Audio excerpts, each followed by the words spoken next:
Here's the ugly fact here.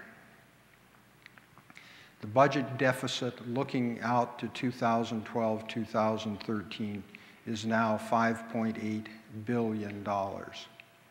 That's a little bit less than 20%. That's less than that's 20%, that's $1.05.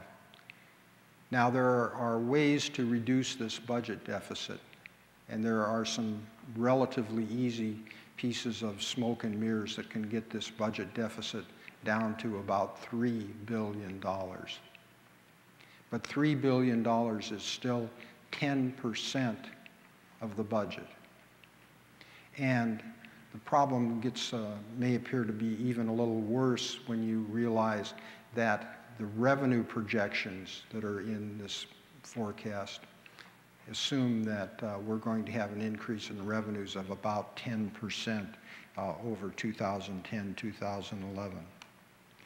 Now, some of you may be thinking, well, that's still a remnant of a recession, that we'll get back on track, we'll get going again.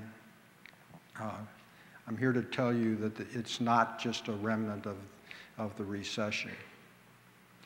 In 2008, we did a 25-year forecast looking on out into the future.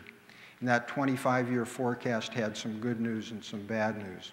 The good news is that revenues were going to grow about 3.9%, but when paired with growth in healthcare expenditures, state healthcare expenditures, of about 8.5%, which is a conservative estimate unless we have a major breakthrough in treatment of Alzheimer's or something like that. The situation is as follows. Again, there's good news and bad news. The good news is that there is money left over after healthcare grows at 8.5%. The bad news is that in 2033, under this scenario, the amount left over, the amount available for things like K-12 and higher education and parks and other services is the same dollar amount as we're spending at present. The healthcare costs would eat up all that. The bottom line is that Minnesota faces a fiscal trap.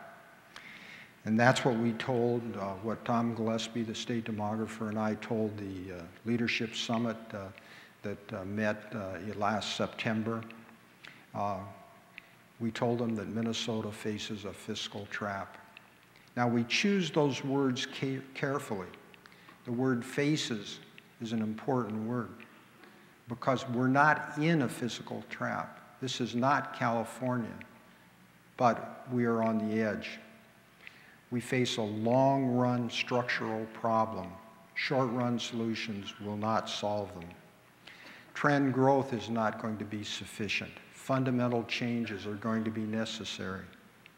Revenue growth is going to slow, and efforts to increase it will be met with resistance, as we all know. Spending pressures are going to change. They're going to increase, driven largely by issues of aging and health. And state spending is going to shift its focus. It's going to shift its focus from education and higher education and infrastructure to the care and support of the aging. This is not a very pleasant outlook, and people are very concerned about the path that we're on. And they've blamed the Great Recession for raising this level of social angst.